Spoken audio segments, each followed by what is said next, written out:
दोस्तों, क्या आपने कभी गुटखा बनते देखा है? और क्या सच में गुटखा में कांच का मिश्रण भी मिलाया जाता है? और किस जगह बनती है आपको पता है? तो दोस्तों, इसको बनाने के लिए सबसे पहले इस्तेमाल किया जाता है सुपारी का। और सुपारी हमें मिलती है इस पौधे से, जो कि आप अभी देख रहे हैं। जी हाँ, यहाँ पर सुपारी की खेती की जाती है। इन छोटे छोटे पेड़ों पर सुपारी के फल लगते हैं और जब तक ये फल पक नहीं जाते तब तक इन्हें अच्छे से पाला पोसा जाता है।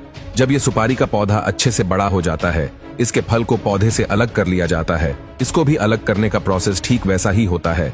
इसको आप पीट कर पेड़ से अलग किया जाता है।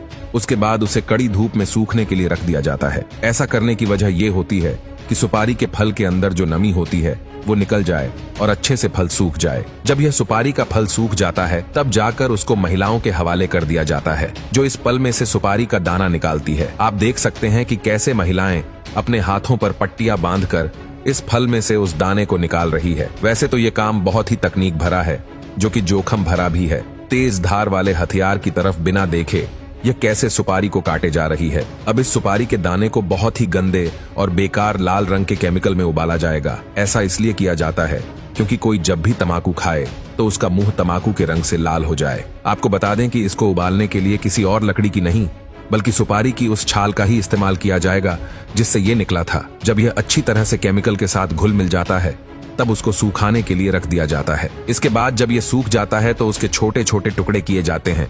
अब ये सुपारी तो तैयार हो गई है, मगर अब बारी है उसमें मिलाए जाने वाले तंबाकू की। तंबाकू को शुरू में बाहरी फ्रेम में उगाया जाता है, जिसे सीडबेड कहा जाता है। गर्म इलाकों में यह फ्रेम गीली घास या एक कपास की चादर से ढके होते हैं। 8 से 10 सप्ताह के बाद जब तंबाकू के पेड़ लगभग 10 इंच के हो जाते हैं तो इन्हें खेतों में शिफ्ट कर दिया जाता है। जैसे जैसे पौधे बढ़ते हैं उनके ऊपर का भाग काट दिया जाता है ताकि पत्तियां अच्छे से बड़ी हो जाए। इस प्रक्रिया को टोपिंग कहा जाता है।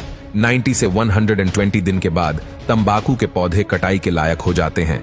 इसके बाद इन पत्तियों को फैक्ट्री में शिफ्ट किया जाता है, जहां पर इन्हें सुखाया जाता है, जिसको करने के लिए कृत्रिम गर्मी यानी कि आर्टिफिशियल हीट का इस्तेमाल किया जाता है। जब यह भूरे रंग की हो जाती है तो इन्हें अलग करके छोटे छोटे टुकड़ों में बांट दिया जाता है, जिससे ये असली तंबाकू के रूप में आ जाती है। और तंबाकू के अंदर कांच डाला जाता है। उसको डालने के लिए कांच की बोतल को मशीन के अंदर डाला जाता है और फिर मशीन उसको इतना बारीक पीस देती है कि ये एक पाउडर बन जाता है।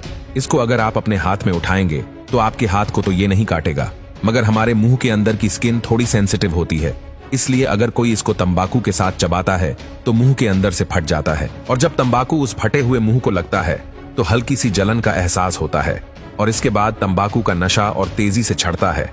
इसके बाद सुपारी के मिश्रण और तंबाकू के पदार्थ को कथा पान मसाला के साथ एक कांच का पाउडर मिलाकर मशीन के अंदर डाल दिया जाता है। फिर इन्हें पैकेजिंग के लिए भेज दिया जाता है और छोटे छोटे पैकेट्स में रैप किया जाता है। तो दोस्तों, यह था पान मसाला बनाने का पूरा प्रोसेस। आपने देखा, इसमें सारी चीजें वो डाली जाती हैं जो हमारे शरीर को नुकसान पहुंचाने वाली होती हैं।